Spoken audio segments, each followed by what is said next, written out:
বাবা, নৌকা আর একটু সামনে নেব। ওই যে বড় পাথরটা দেখছেন, ওটার পাশ দিয়ে ঝর্ণার পানিটা কি সুন্দর হয়ে নামছে। হ্যাঁ হ্যাঁ, অবশ্যই নিন।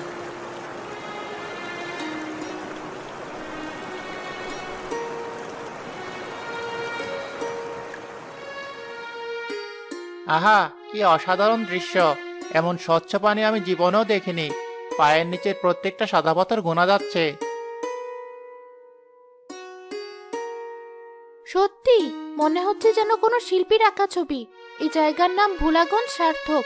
এখানে এলেই সব দুঃখ ভুলে যেতে হয়।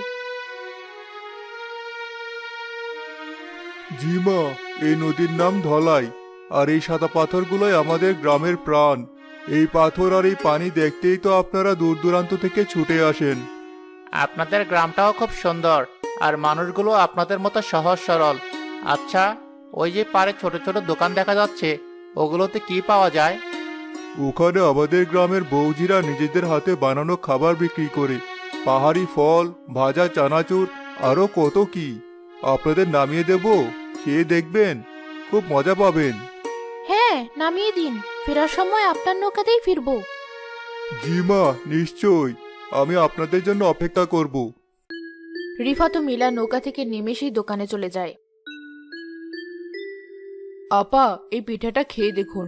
আমার নিজে হাতে বানানো, একদম তাজা। বাহ, দেখতে তো খুব সুন্দর লাগছে। দিন তো একটা। নিন আপা। আর ওটা হচ্ছে আমাদের পাহাড়ি আনারস, যেমন মিষ্টি তেমন রস। দাম কত এসবের? আপনারা মেহমান, আগে খেয়ে দেখুন। ভালো লাগলে যা খুশি দিয়ে যাবেন। আপনাদের হাসি মুখটাই আমাদের আসল লাভ।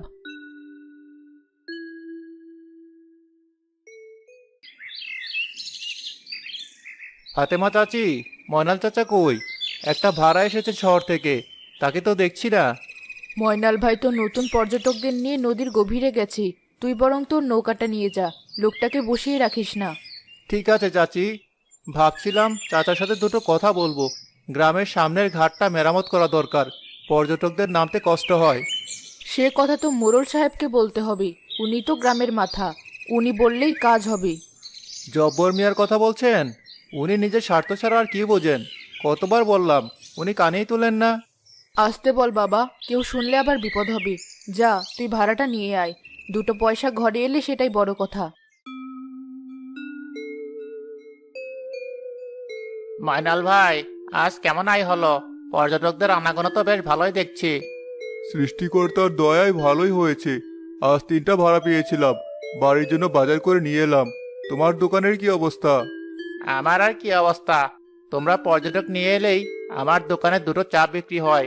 গ্রামের সবাই তো সবার উপরে নির্ভরশীল। কিন্তু এভাবে আর কতদিন চলবে? আমাদের এই সৌন্দর্য যদি কখনো হারিয়ে যায়? কেন সুমন, এমন অলক্ষণে কথা বলছিস কেন? এই সাদা পাথর, এই ঝর্ণা তো শত শত বছর ধরে আছে। আমাদের 14 পুরুষের রুজি এই নদী থেকেই আসছে। না চাচা, আমি সে কথা বলছি না। আমি বলছি, আমরা শুধু প্রকৃতির উপর ভরসা করে বসে আছি। আমাদের নিজেদের কিছু করা উচিত। সুমন ঠিকই বলেছে চাচা। আমরা একটা সমবায় সমিতি করতে পারি, সবাই মিলে টাকা জমিয়ে গ্রামের উন্নয়নের জন্য কাজ করতে পারি। কিসের সমিতি? কিসের উন্নয়ন? আমি থাকতে তোমাদের এত চিন্তা করতে হবে না। গ্রামের ভালো মন্দ দেখার জন্য আমি জব্বর মিয়া এখনো বেঁচে আছি। মোড়ল সাহেব, বসুন। আপনাকে একটা কথা বলার ছিল। কি কথা? তাড়াতাড়ি বলো, আমার হাতে অত সময় নেই। বলছিলাম যে গ্রামের ঘাটের অবস্থা খুব খারাপ। কাল একজন পর্যটক নামতে গিয়ে প্রায় পড়েই গিয়েছিল। ওটা মেরামত করা খুব দরকার। হুম, দেখলাম। হবে, সব হবে। সময় মতো সব করে দেব। হাসেম, আমাকে 1 কাপ কড়া করে চা দে। আর শোনো সবাই, আজ রাতে কেউ যেন নদীর দিকে না যায়। বন বিভাগ থেকে খবর এসেছে, পাহাড়ে বাঘ নেমেছে। সবার ভালোর জন্যই বলছি। বাঘ? এই এলাকায় তো কোনোদিন বাঘের কথা শুনিনি। ব্যাপারটা কেমন অদ্ভুত লাগছে না? হয়তো সত্যি হতে পারে, মোড়ল সাহেব যখন বলছেন। কে ফিসফিস করছিস জামাল? আমার কথার উপরে কথা বলার সাহস হয়েছে নাকি? যা বলছি তাই করবি।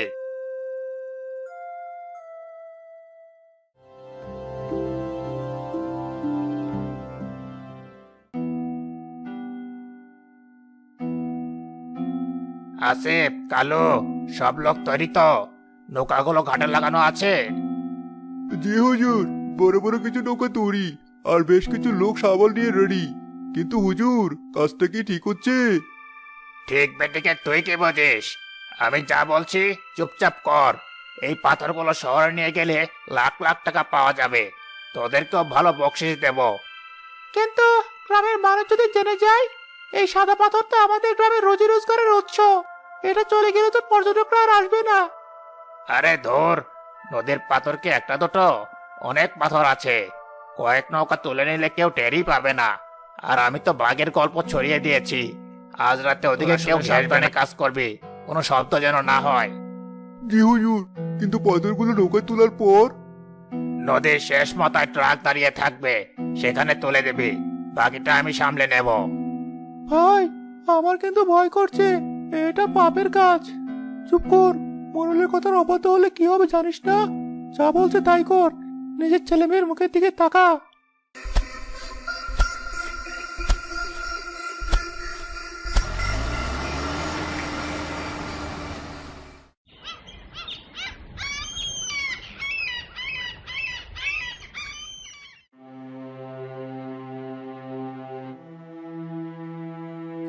ময়নাল ভাই, আজ পানিটা এত ঘোলা লাগছে কেন?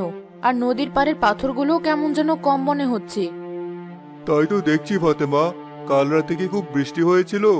হয়তো পাহাড়ি ঢলে পানি গোলা হয়েছে, আর পাথর হয়তো পানির নিচে তলিয়ে গেছে। না চাচা, বৃষ্টি হয়নি। আর ঢাল নামলে নদীর পাড়ে ময়লা আবর্জনা ভেসে আসতো, কিছুই তো নেই। আমার কাছে ব্যাপারটা অন্যরকম লাগছে। কাল রাতে মোড়ল সাহেব সবাইকে নদীর দিকে আসতে বারণ করেছিল। হ্যাঁ, বাঘের কথা বলেছিল। তোর কি অন্য কিছু মনে হচ্ছে? আমার মন বলছে কিছু একটা গড়বড় আছে। নদীর এই চেহারা আমি আগে কখনো দেখিনি। সাদা পাথরগুলো যেন কেউ তুলে নিয়ে গেছে। আরে না, এই পাথর কেনই বা তুলবে? তুই বেশি চিন্তা করছিস জামাল। দেখবি কিছুদিন পর সব আবার আগের মতো হয়ে গেছে।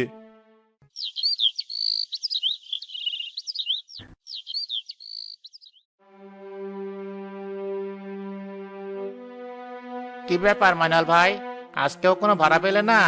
সকাল থেকে তো একটাও পর্যটকের মুখ দেখলাম না। না ভাই, আজ 5 দিন হলো একটাও ভাড়া পাইনি। যা জমানো টাকা ছিল সব প্রায় শেষ। সংসার চালাবো কিভাবে বুঝতে পারছি না। শুধু ময়নাল চাচা না, আমাদের কারোরই কোনো আয় নেই। ছোট দোকানটা আগের দিনে অনেক ভালো বিক্রি হতো। পর্যটকে যদি না আসে তাহলে কিনবে কে? পর্যটক আসবে কিভাবে? তোমরা কি নদীর দিকে তাকিয়ে দেখেছো? ধলাই নদী সেই রূপ কি আর আছে? সাদা পাথরের জায়গাগুলো এখন খালি, শুধু কালো বালি আর কাদা। কিন্তু পাথরগুলো গেল কোথায়? এটা তো আমার মাথায় আসছে না। প্রকৃতির এমন কি হলো যে সব পাথর গায়েব হয়ে গেল? কিসের তো সলা পরামর্শ চলছে? কাজকর্ম নেই নাকি তোদের? মোড়ল সাহেব, আপনি তো সব দেখছেন গ্রামের কি হাল হয়েছে। পর্যটকরা আসা বন্ধ করে দিয়েছে। আমাদের সবার আয় রোজগার বন্ধ। আপনি কিছু একটা করুন। আমি কি করব? এটা তো প্রকৃতির খেলা। হয়তো নদীর স্রোতে পাথর অন্য কোথাও ভেসে গেছে, আবার হয়তো ভেসে আসতে পারে। সৃষ্টিকর্তার উপর ভরসা রাখো, সব ঠিক হয়ে যাবে। প্রকৃতির খেলা নাকি এর পিছনে অন্য কোনো খেলা আছে? যে রাতে আপনি বাঘের ভয় দেখিয়েছিলেন সে রাতের পর থেকেই তো নদীর এই অবস্থা। জামাল, মুখ সামলে কথা বল। তুই কি আমাকে সন্দেহ করছিস? প্রমাণ আছে তোর কাছে? প্রমাণ ছাড়া কথা বলে তোর জিভ ছিঁড়ে ফেলবো। প্রমাণ একদিন ঠিকই বের হবে মোড়ল সাহেব। সত্য কখনো চাপা থাকে না। যা যা, বেশি কথা বলিস না। আমার অনেক কাজ আছে। তোদের এসব ফালতু কথা শোনার সময় আমার নেই। জব্বার মোড়ল রাগে বিড়বিড় করতে করতে চলে যায়। জামাল, তুই মোরলের সাথে এভাবে কথা বললি? যদি তোর কোনো ক্ষতি করে দেয়? আর কি ক্ষতি করবে হাসেম ভাই? আমাদের রুজি রোজগার তো সব বন্ধ। না খেয়ে মরার চেয়ে লড়াই করা মরা অনেক ভালো। জামালের বাড়ির উঠোনে এক গোপন বৈঠক বসে। আপনারা সবাই দেখেছেন গ্রামের কি অবস্থা। ফাতেমা চাচির দোকানের জিনিস পচে যাচ্ছে। ময়নাল চাচার নৌকা ঘাটে বাঁধা অবস্থায় থাকতে থাকতে নষ্ট হতে চলেছে। আমাদের অনেকের ঘরে চাল ফুরিয়ে গেছে। এভাবে আর চলতে পারে না। কিন্তু আমরা কি করতে পারি জামাল? জব্বার মিয়ার বিরুদ্ধে দাঁড়ানোর ক্ষমতা কি আমাদের আছে? তার অনেক টাকা, অনেক লোক। সুমন, ক্ষমতা মানুষের একতায় থাকে, টাকায় না। আমরা যদি সবাই একসাথে দাঁড়াই তাহলে কোনো মোড়লে আমাদের হারাতে পারবে না। কিন্তু আমাদের আগে নিশ্চিত হতে হবে এই কাজটা আসলে জব্বর মিয়া করেছে কিনা। আমার কোনো সন্দেহ নেই চাচা। আমাদের প্রমাণ জোগাড় করতে হবে। তার লোকজনদের মধ্য থেকেও তো কেউ থাকতে পারে যে সত্যটা জানে। আমি আসিফকে সেদিন রাতে নদীর থেকে যেতে দেখেছি। তার হাতে শাবল ছিল। আমি জিজ্ঞেস করতে চেয়েছিলাম, কিন্তু মোরলের নিষেধাজ্ঞার কথা মনে পড়ায় আর কিছু বলিনি। আসিফ, সে তো মোরলের ডান হাত। তাহলে তো সন্দেহ আরো বাড়ছে। আমাদের আসিফের মুখ থেকে কথা বের করতে হবে। কিন্তু সে কি বলবে? সে তো মোরলের সবচেয়ে বিশ্বস্ত লোক। পেটের ক্ষুধা আর সন্তানের কান্না মানুষকে দিয়ে অনেক কিছু বলায়। আসিফের অবস্থাও আমাদের মতোই। তাকে যদি বোঝায় যে আমাদের সবার ভাগ্য এক সুতোয় বাঁধা, হয়তো সে মুখ খুলতে পারে। জামাল ঠিক বলেছে। আমরা কাল সকালে সবাই মিলে আসিফের বাড়িতে যাব। তাকে ভয় দেখাবো না, তাকে আমাদের একজন বলে বোঝাবো।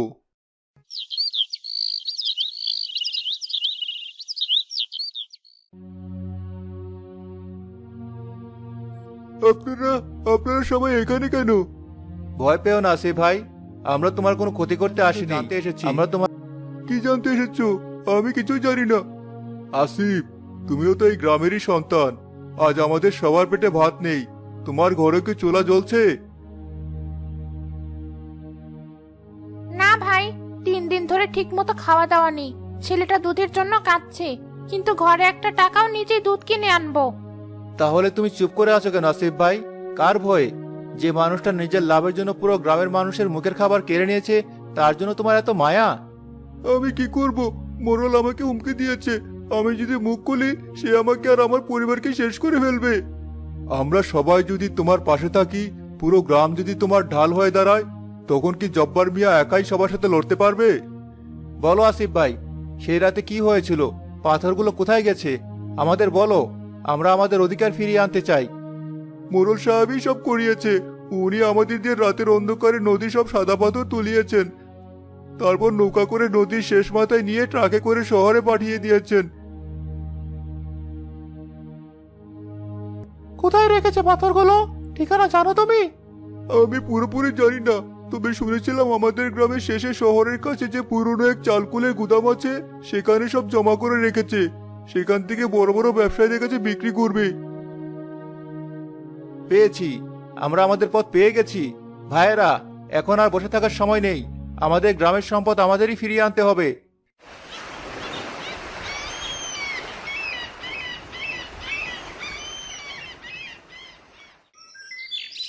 আমাদের পরিকল্পনা খুব সহজ। আমরা আজ রাতেই সেখানে যাব। আসিফ ভাই আমাদের চালকলে গুদামটা দেখিয়ে দেবে। আমরা কোনো মারামারি বা ভাঙচুর করব না। কিন্তু গুদামে তো পাহারাদার থাকতে পারে, তারাও যদি বাধা দেয়? চাচা, আমরা সংখ্যায় অনেক। গ্রামের প্রায় সকল শক্তিশালী পুরুষ আমরা একসাথে যাচ্ছি। আমাদের একতা দেখলে তারা ভয় পেয়ে পথ ছেড়ে দেবে। তাছাড়া আমরা তো চুরি করতে যাচ্ছি না। কিসের লড়াই? কার বিরুদ্ধে লড়াই? আমার বিরুদ্ধে ষড়যন্ত্র করা হচ্ছে, তাই না? আমি সব শুনেছি। জব্বার মিয়ার আগমনে সবাই চুপ হয়ে যায়। তোরা ভেবেছিস কি আমার জিনিস তোরা ফিরিয়ে আনবি? এত সোজা? আসিফ, তুই বেমানি করেছিস আমার সাথে। এর শাস্তি তোকে পেতে হবে। জব্বার মিয়ার লোকেরা আসিফকে ধরতে এগিয়ে যায়, কিন্তু জামাল, ময়নাল এবং অন্য গ্রামবাসীরা তাকে ঘিরে ধরে। খবরদার, আসিফ ভাইয়ের গায়ে যদি একটা আঁচড়ও লাগে, তাহলে এর ফল ভালো হবে না মোড়ল মশাই। তুই আমাকে ভয় দেখাচ্ছিস জামাল? তুই জানিস না আমি কে? আমরা জানি আপনি কে। আপনি একজন লোভী মানুষ, যে নিজে সামান্য লোভের জন্য পুরো একটা গ্রামকে ধ্বংস করে দিয়েছেন। তোরা কি করবি? তোদের মতো নুন আনতে পান্তা ফোরানো মানুষেরা আমার কি করতে পারবি? আমার টাকা আছে, ক্ষমতা আছে। আমাদের টাকা বা ক্ষমতা নেই মোড়ল সাহেব, কিন্তু আমাদের সততা আর একতা আছে, আর সেটাই আমাদের সবচেয়ে বড় শক্তি। গ্রামের সবাই এগিয়ে এসে জামালদের পাশে দাঁড়ায়। তাদের হুঙ্কারে জব্বার মিয়ার লাঠিয়াল বাহিনীও ঘাবড়ে যায়। ঠিক আছে, যা যা করার কর, কিন্তু মনে রাখিস এর পরিণাম ভালো হবে না। জামাল, ও কিন্তু সহজে ছেড়ে দেবে না, হয়তো পুলিশ নিয়ে আসবে। আসুক, আমরা কোনো অন্যায় করছি না। আমরা আমাদের গ্রামের প্রাণ ফিরিয়ে আনতে যাচ্ছি। চলো ভাইয়েরা, আর এক মুহূর্ত দেরি নয়।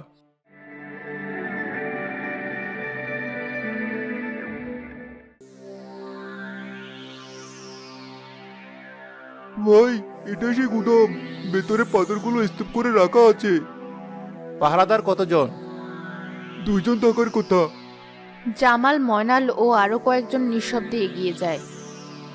কে রে? কে ওখানে? কে যায়? আমরা ভোলাগঞ্জের গ্রামের লোক। আমাদের গ্রামের পাথর এই গুদামে রাখা আছে, আমরা সেগুলো ফিরে নিতে এসেছি। কিসের পাথর?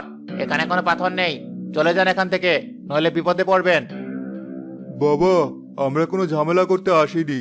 তোমরাও গরিব মানুষ, টাকার জন্য চাকরি করছো। আমাদের পেটে লাথি মেরো না। আমাদের গ্রামে শত শত মানুষ না খেয়ে আছে এই পাথরগুলোর জন্য। গ্রামের বাকি লোক এগিয়ে আসে। এত লোক দেখে পাহারাদাররা ভয় পেয়ে যায়। আপনারা আপনারা দয়া করে কোনো ভাঙচুর করবেন না। চাবি আমাদের কাছে নেই, গুদামে তালা দেওয়া। আমাদের তালা ভাঙার কোনো ইচ্ছা নেই। আমরা সকাল পর্যন্ত অপেক্ষা করব, কিন্তু আমরা এক পাও নড়ব না এখান থেকে। আর তোমরা যদি মোড়লকে খবর দেওয়ার চেষ্টা করো, তাহলে তোমাদেরই বিপদ হবে। গ্রামবাসীরা গুদামের সামনে সারা রাত বসে থাকে। ভোরের আলো ফোটার সাথে সাথে তারা দেখে জব্বার মিয়া পুলিশ নিয়ে হাজির হয়েছে। কি হচ্ছে এখানে? আপনারা আইন নিজের হাতে তুলে নিচ্ছেন কেন? স্যার, আমরা আইন হাতে তুলে নিচ্ছি না, আমরা আমাদের চুরি হয়ে যাওয়া জিনিস পাহারা দিচ্ছি। এই গুদামের ভিতরে আমাদের ভোলাগঞ্জ গ্রামের সাদা পাথর লুকানো আছে, যা আমাদের গ্রামের মানুষের আয়ের একমাত্র উৎস। মিথ্যা কথা স্যার, একদম মিথ্যা কথা। এরা আমাকে হেনস্থা করার জন্য এই নাটক করছে। এই গুদাম আমার, এর ভিতরে আমার কেনা পাথর আছে। আপনার কাছে কি কাগজপত্র আছে? হ্যাঁ আছে, আমি এখনই দেখাচ্ছি। জব্বার মিয়া কিছু জাল কাগজপত্র দেখায় পুলিশ অফিসারকে। স্যার, এই কাগজ মিথ্যা, আমাদের কাছে প্রমাণ আছে। আসিফ ভাই, আপনি সামনে আসুন।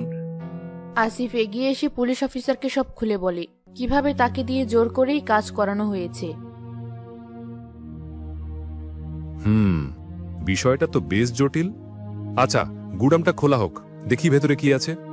পুলিশের নির্দেশে তালা ভাঙা হয়। ভেতরে ঢুকতেই দেখা যায় সাদা পাথর স্তূপ করে রাখা আছে। স্যার, এই পাথর আপনি বাংলাদেশের আর কোথাও পাবেন না। এটা শুধু আমাদের ভোলাগঞ্জের ধলাই নদীতেই পাওয়া যায়। এর গায়ে আমাদের গ্রামের মাটির গন্ধ লেগে আছে। আপনি এই পাথর কোথায় পেলেন তার সঠিক প্রমাণ আপনাকে থানায় এসে দিতে হবে।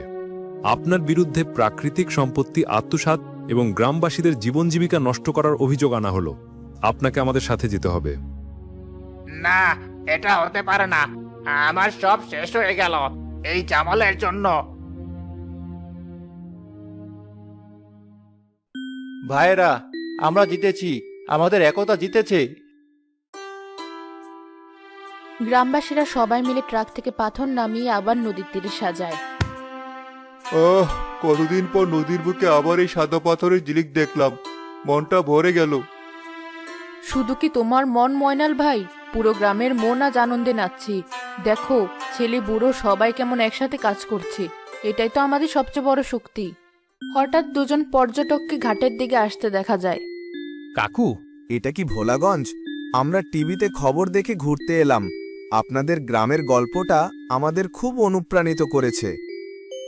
জি বাবা, এটাই ভোলাগঞ্জ, পাহাড়ের আঁচলে লুকিয়ে থাকা আমাদের স্বপ্নের গ্রাম। আসুন, আমার নৌকায় উঠুন, আমি আপনাদের আমাদের লড়াইয়ের গল্প শোনাবো আর আমাদের ফিরে পাওয়া সৌন্দর্য দেখাবো।